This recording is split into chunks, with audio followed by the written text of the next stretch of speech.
authenticity in leadership. And so I'm wondering, and maybe Ashley, this you can address this if it's relevant to you.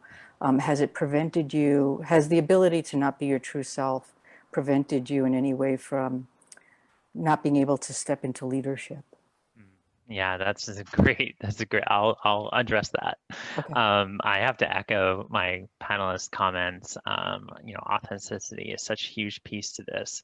I have a really unique perspective as it relates to workplaces, just because I worked for 12 years in one corporation presenting as another gender, and I had so much advancement opportunities that were just flying right by me as white male, privileged and individual, um, and so I just took those and moved right up the organization as fast as possible, and I could see that. And all the while that was happening, I was battling everything that I wasn't sharing with everyone.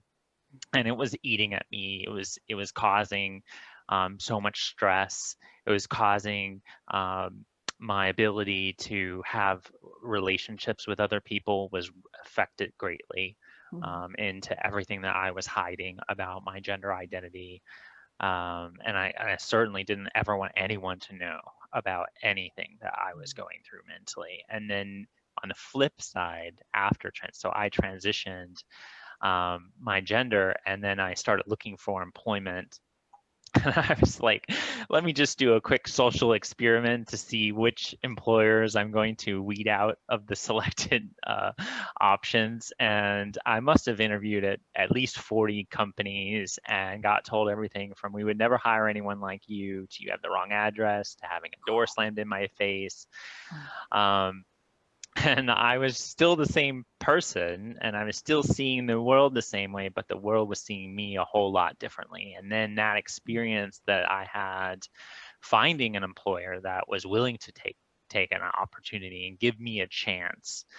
And so I started working for a major financial services organization, and it was so impactful to have people who generally cared. And I wasn't expecting that, because I had seen so many of the opposite, where people were shunning and saying that you don't belong in this space. Um, and I will tell you that I was purposeful as an individual to seek out mentors and sponsors to help in my career development. And I had to do that because I started as a part-time bank teller just to get my foot in the door.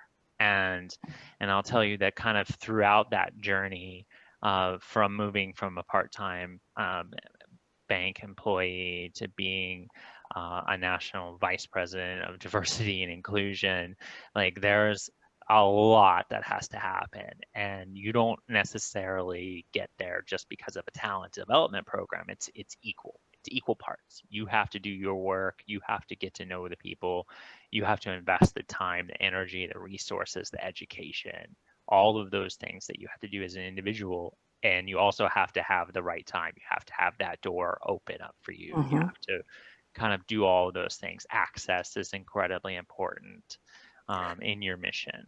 Yeah, you're leading to my next question. Um, and by the way, it sounds like the organizations in general lost a lot of your skills and experience by shutting the door on you without and not giving you an opportunity. Right. Have that list. Uh-oh. Yeah, so you're starting to talk a little bit about what the individual can